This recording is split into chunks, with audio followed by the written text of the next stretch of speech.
All right, music fans, welcome back. Harmless Dave here, talking about real music in real time for a few real people out there, just like you right there, just like me right here.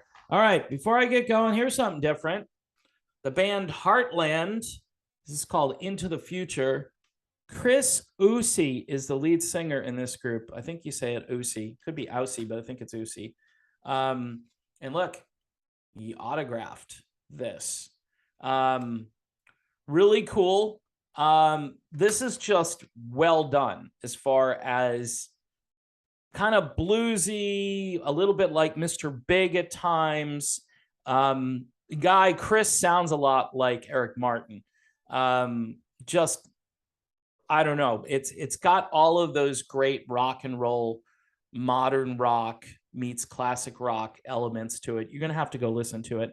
It sounds different than most everything that I've heard. Heartland is the name of the group, Into the Future, courtesy of Escape Music, ladies and gentlemen, a great record label, same record label that brought us Lone Rider this year.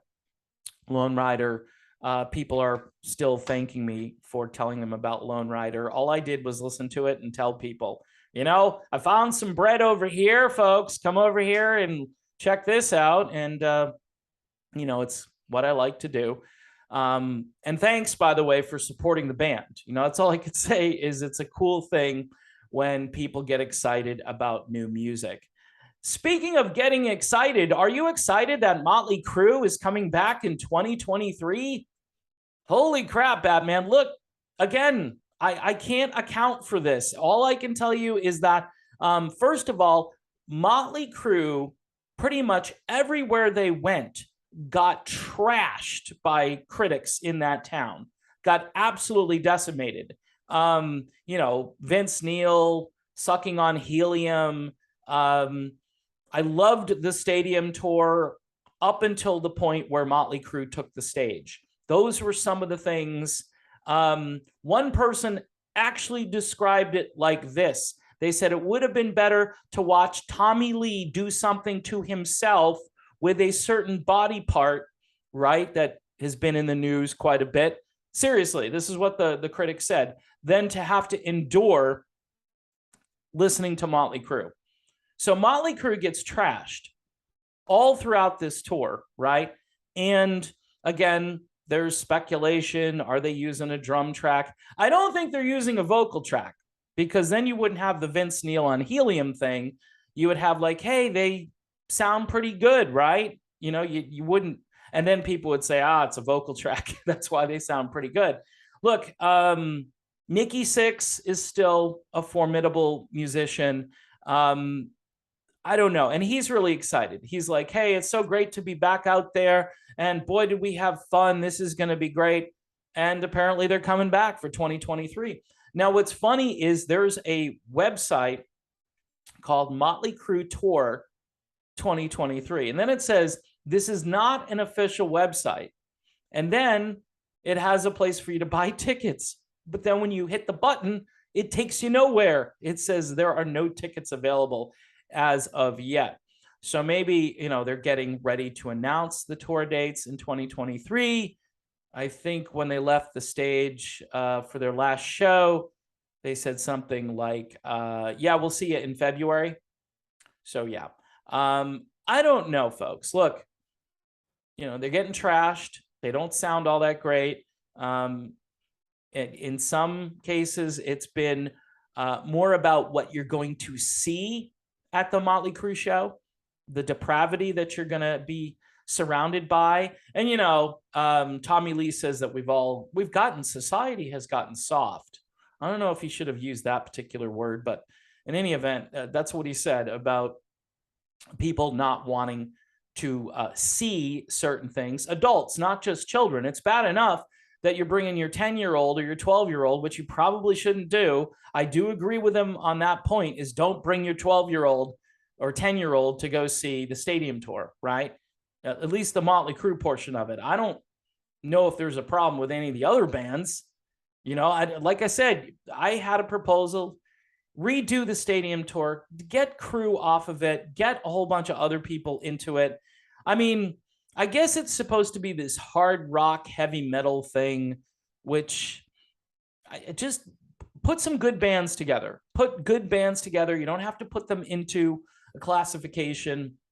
Years ago, I remember, I think it was the Classic East, Classic West concerts featuring bands like Fleetwood Mac, the Eagles, I think maybe were involved in it, the Doobie Brothers, maybe not the Eagles. I know Steely Dan, but these were all, high quality bands, and people were really excited about it. Now, they didn't do a lot of tour dates, and for me, that would be more of a go-to event than, watching Tommy Lee, do whatever he's going to do, and encouraging people to do things that maybe they shouldn't do, but they're going to do because, they've had like 4 of those $14 beers, and they've got disposable income, and they have no shame. So they're going to go and do this crazy stuff. For the rest of us who want to go to a rock concert and hear music and not worry about, our eyes being